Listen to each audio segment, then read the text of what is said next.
This episode of Techno Buffalo is brought to you by Thrillist. Is a new Apple TV coming just in time for the holidays? Is Sony starting their own TV network?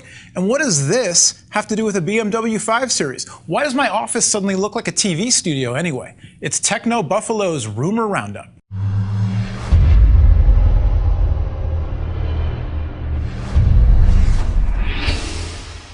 Hey, what is going on, everybody? From the Revision 3 studios in sunny San Francisco, California. It actually is sunny today. Welcome to Techno Buffalo's Rumor Roundup. I'm Noah Kravitz, editor-at-large for Techno Buffalo, and this is the roundup for the week ending today, Friday, November 18th, 2011. This week's episode of Rumor Roundup is brought to you by our friends at Thrillist. It's TV, and some smartphones, so let's get right to it. First off, Amazon and Best Buy have both dropped the price of the current generation Apple TV by $10. $10 might not sound like all that much, but Apple almost never cuts prices on their products. What's going on? Well, if it's a clue, Amazon has also added the year 2010 to the end of the model name, Apple TV 2010. Does that mean there's a new model coming, Apple TV 2011 or 2012? Could be. There have been rumors since way back in the spring about a next generation Apple TV, not to be confused with the TV Apple is maybe making. You can check the old rumor roundups for more on that. But rumors about a new Apple TV with full 1080p HD video output, a dual-core A5 processor like the ones found in the iPhone 4S and the iPad 2, iCloud support, and 16 gigs of internal storage. Will this new Apple TV come in time for the holidays, if it comes at all? I don't know, that's why we call it a rumor roundup. But if you're interested in Apple TV and you like the old stuff, you can hit up Techno Buffalo for my 3-part series on how I turned an old Apple TV I got off of Craigslist into a $20 Mac running OS X Leopard. For real. Speaking of television, what in the world is Sony up to, and is it going to result in them basically starting their own web TV cable network? We reported on this before, but there's some more details to the story this week that have come out in some other media outlets worth updating you on. Apparently, Sony is in talks with several big media companies, including NBC Universal and News Corp. Why are they talking to them? Because they want to start a network that will direct stream live TV over the web to your PlayStation 3 or Sony TV or Blu-ray player. Now currently, Sony has a service called Video Unlimited, but that's all video on demand stuff. There's no live TV. This new service, according to reports, would be all about live TV. Sound crazy? Well, when you think about it, maybe not. First of all, Sony's been in the news lately talking about restructuring their TV division. They've been seeing all kinds of losses. You know, back when I was a kid, that's like way back when, Sony used to be the schnoz. They used to be it. I saved up my money to get a Sony Walkman. I took out a loan from my parents so I could buy it, and I carried that thing around everywhere. Nowadays, Sony, not what it used to be, but they're still a huge company with a lot of history. So them restructuring TV and doing some sort of brand new take on television could be pretty awesome. Also, bear in mind that there are currently over 18 million PS3s in the US alone. When you add to that Blu-ray devices and TV devices, you're getting up to a number near 22 million.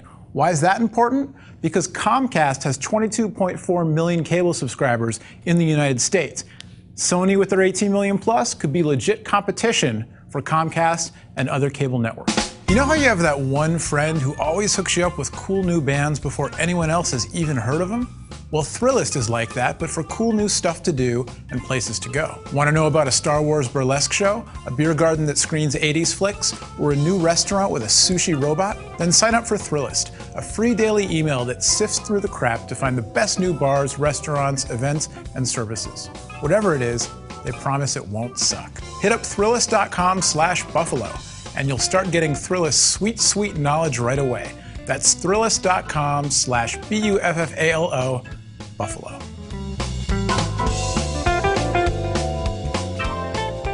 And last but certainly not least, what does this have to do with BMW automobiles?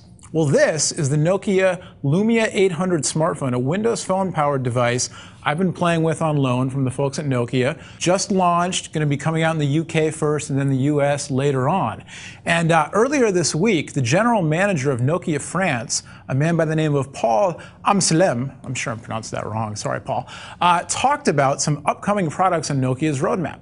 One of them was a high-end Lumia smartphone. In talking about this, he likened the current Lumias to, of all things, BMW cars. Maybe he read my Techno Buffalo gift guide where I listed a used 335 diesel as my if price is no object gift wish. Anyway, apparently the low-end Lumia 710 is like the BMW 3 Series. The 800, which I have here, is like the 5 Series.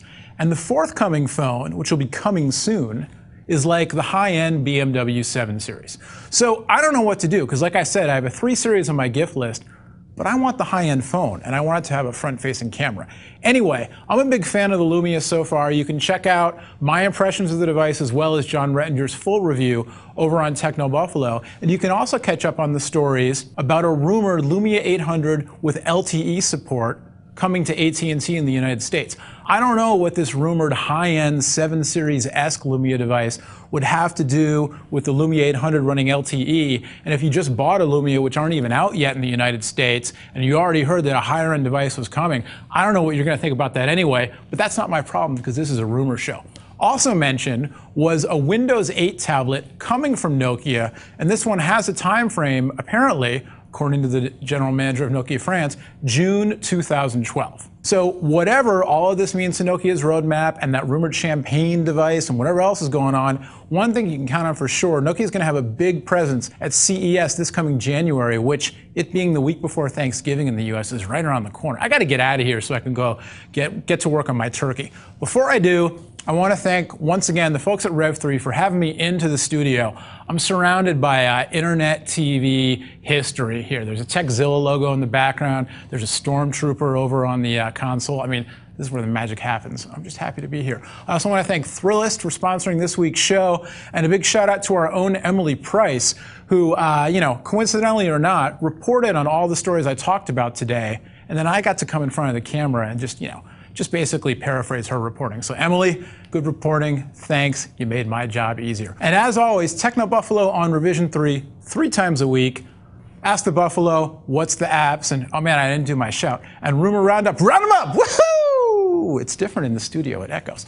On Fridays, most often with yours truly, Noah Kravitz. So once again, for Techno Buffalo, my name's Noah. Thanks for watching. We'll see you next time.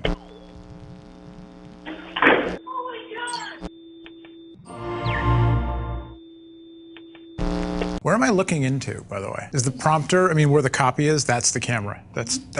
Technology's crazy. It's so much easier with a teleprompter in front of a giant camera. So tell John R. that I need one of those in my house. All right? Yeah. Cool.